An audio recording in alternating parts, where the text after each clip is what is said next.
আসসালামু আলাইকুম। সাধারণ জ্ঞানের পরবর্তী পাঠ নিয়ে আমি উপস্থিত হয়েছি ইনশাল্লাহ। আশা করি এই 1000 প্রশ্নের অনেক কমন পাবেন, অনেক। দেখেন, প্রাচীন পুণ্ড্রনগর কোথায় অবস্থিত? প্রাচীন পুণ্ড্রনগর মহাস্থানগড়ে অবস্থিত। কোনটি ব্রিটিশ আমলের স্থাপত্য? এটা হচ্ছে কার্জন হল। উত্তরা গণভবন কোন জেলায় অবস্থিত? উত্তরা গণভবন নাটোরে অবস্থিত। ঢাকার বিখ্যাত তারা মসজিদ কে নির্মাণ করেন? মির্জা আহমদ জান। মিশুকের স্থপতি কে?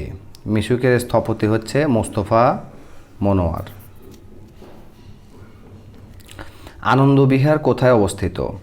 আনন্দবিহার অবস্থিত কুমিল্লার ময়নামতিতে। অপরাজয় বাংলা কি?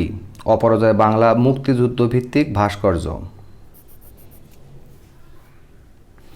কুসুম্বা মসজিদটি কোথায় অবস্থিত? কুসুম্বা মসজিদটি নওগাঁতে অবস্থিত। বাংলাদেশের সবচেয়ে প্রাচীন বিহার কোনটি? বাংলাদেশের সবচেয়ে প্রাচীন বিহার সীতাকোট বিহার, যেটা দিনাজপুরে অবস্থিত। মহামণি বিহার কোথায় অবস্থিত? মহামণি বিহার চট্টগ্রামের রাউজানে অবস্থিত। এবার আমরা দেখব পরিবহন, ডাক ও টেলিযোগাযোগ বিষয়ের প্রশ্নগুলো। বাংলাদেশে তৈরি প্রথম ন্যানো স্যাটেলাইটের নাম কি? বাংলাদেশে তৈরি প্রথম ন্যানো স্যাটেলাইটের নাম হচ্ছে ব্রাক অন্বেষা। মহাকাশে স্যাটেলাইট প্রেরণকারী দেশ হিসেবে বাংলাদেশের অবস্থান কত? 57তম। ঢাকা মেট্রো রেলের দৈর্ঘ্য কত? ঢাকা মেট্রো রেলের দৈর্ঘ্য হচ্ছে 20.1 কিলোমিটার।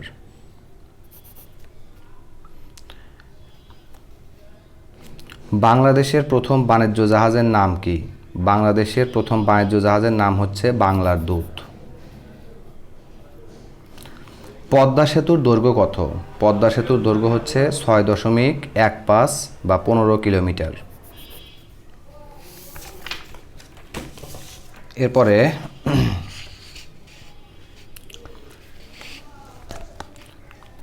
খান জাহান আলী সেতুটি কোন নদীর ওপর নির্মিত? এটা হচ্ছে রূপসা নদীর উপরে অবস্থিত। বাংলাদেশের দীর্ঘতম রেল সেতুর নাম কি? বাংলাদেশের দীর্ঘতম রেল সেতুর নাম হচ্ছে হার্ডিঞ্জ সেতু। পদ্মা সেতুর একটি স্প্যানের দৈর্ঘ্য কত? 150 মিটার। মিয়ানমারের সাথে বাংলাদেশের একমাত্র স্থলবন্দর কোথায় অবস্থিত? টেকনাফ। বাংলাবান্ধা স্থলবন্দর কোথায় অবস্থিত? পঞ্চগড়। বাংলাদেশ ডাক বিভাগের স্লোগান কি? বাংলাদেশ ডাক বিভাগের স্লোগান হচ্ছে সেবাই আদর্শ। হাইটেক পার্ক কোথায় অবস্থিত? হাইটেক পার্ক কালিয়াকৈর গাজীপুর অবস্থিত। বঙ্গবন্ধু স্যাটেলাইট 1 কোন দেশ থেকে উৎক্ষেপণ করা হয়? যুক্তরাষ্ট্র। বঙ্গবন্ধু স্যাটেলাইট 1 কোন দেশের সহায়তায় নির্মিত হয়েছে? ফ্রান্সের। জাতীয় ই-তথ্য কোষ কবে উদ্বোধন করা হয়? 27শে ফেব্রুয়ারি 2011 সালে। বাংলাদেশের প্রথম ডিজিটাল টেলিফোন ব্যবস্থা চালু হয় কবে? 1990 সালে। তালিলাবাদ উপগ্রহ ভূকেন্দ্রটি কোথায় অবস্থিত এবং এটি চালু হয় কত সালে? এটি অবস্থিত তালিলাবাদ উপগ্রহ গাজীপুরে অবস্থিত, যেটা চালু হয় 1982 সালে। বেতবুনিয়া উপগ্রহ ভূকেন্দ্রটি কোথায় অবস্থিত এবং এটি চালু হয় কবে? বেতবুনিয়া উপগ্রহটি রাঙামাটিতে অবস্থিত, চালু হয় 1975 সালে। বাংলাদেশের বৃহত্তম স্থলবন্দরের নাম কি? বাংলাদেশের বৃহত্তম স্থলবন্দরের নাম বেনাপোল। এরপরে আমরা দেখব বাংলাদেশ ও বহির্বিশ্ব নিয়ে কিছু কথা। বাংলাদেশ জাতিসংঘের কততম সদস্য? 136তম সদস্য। বাংলাদেশ ও মিয়ানমারের মধ্যে সমুদ্র সীমা বিরোধ কোন সংস্থার মাধ্যমে নিষ্পত্তি হয়? আন্তর্জাতিক সমুদ্র আইন সংক্রান্ত ট্রাইব্যুনালের মাধ্যমে। সুন্দরবনকে বিশ্ব ঐতিহ্য হিসেবে ঘোষণা করেছে কোন সংস্থা? ইউনেস্কো। বঙ্গবন্ধু শেখ মুজিবুর রহমান কবে জাতিসংঘে বাংলায় ভাষণ দেন? 25শে সেপ্টেম্বর 1974 সালে। বাংলাদেশের বাইরে প্রথম শহীদ মিনার নির্মিত হয় কোন দেশে? যুক্তরাজ্যে। ইউনেস্কোর কততম সম্মেলনে 21শে ফেব্রুয়ারিকে আন্তর্জাতিক মাতৃভাষা দিবস হিসেবে স্বীকৃতি দেওয়া হয়? এটা হচ্ছে 30তম।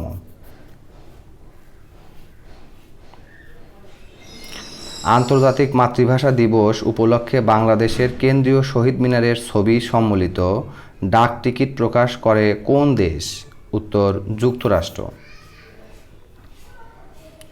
বিশ্বের কোন দেশ বাংলাকে অন্যতম রাষ্ট্রভাষা হিসেবে স্বীকৃতি দিয়েছে? এটা হচ্ছে সিয়েরা লিওন।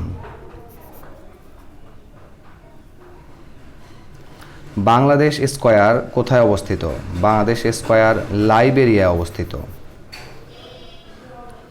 বাংলাদেশ ভবন কোথায় অবস্থিত? বাংলাদেশ ভবন কোথায় অবস্থিত? শান্তিনিকেতন, ভারতে অবস্থিত। এর পরের প্রশ্নগুলো দেখুন। বঙ্গবন্ধু শেখ মুজিবুর রহমান জাতিসংঘের কোন পরিষদে বাংলায় ভাষণ দিয়েছিলেন? এটা হচ্ছে সাধারণ পরিষদে। বাংলাদেশ মিয়ানমার সমুদ্রসীমা সংক্রান্ত মামলার রায় হয় কত সালে? 14ই মার্চ 2012 সালে। বাংলাদেশের প্রথম এভারেস্ট জয়ী মহিলা পর্বতারোহীর নাম কি? নিশাত মজুমদার। বাংলাদেশ কত সালে কমনওয়েলথের সদস্যপদ লাভ করে? কমনওয়েলথের সদস্যপদ লাভ করে 1972 সালে। ভারত বাংলাদেশ পানি চুক্তি কখন স্বাক্ষরিত হয়? ভারত বাংলাদেশ পানি চুক্তি স্বাক্ষরিত হয় 12 ডিসেম্বর 1996 সালে। এবার দেখেন জাতীয় অর্জন ও পদক ও পুরস্কার বিষয় নিয়ে প্রশ্ন।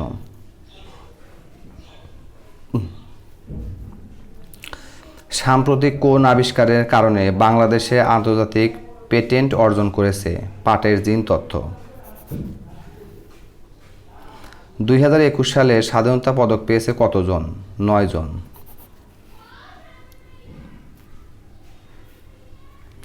ইউনেস্কো বাংলাদেশের কোন ধরনের গানকে মানবতার ধারক বলে স্বীকৃতি দিয়েছে? বাউল গান। বাংলাদেশকে স্বল্পোন্নত দেশ থেকে উন্নত দেশের কাতারে ওঠার যোগ্যতা অর্জনের জন্য মোট কতটি মানদণ্ড পূরণ করতে হয়েছে? 3টি। কবি রবীন্দ্রনাথ ঠাকুরকে কত সালে স্যার নাইট উপাধিতে ভূষিত করা হয়? 1915 সালে। তো পরবর্তী পাঠ দেখার আমন্ত্রণ রইল। আসসালামু আলাইকুম ওয়া রাহমাতুল্লাহি ওয়া বারাকাতুহু।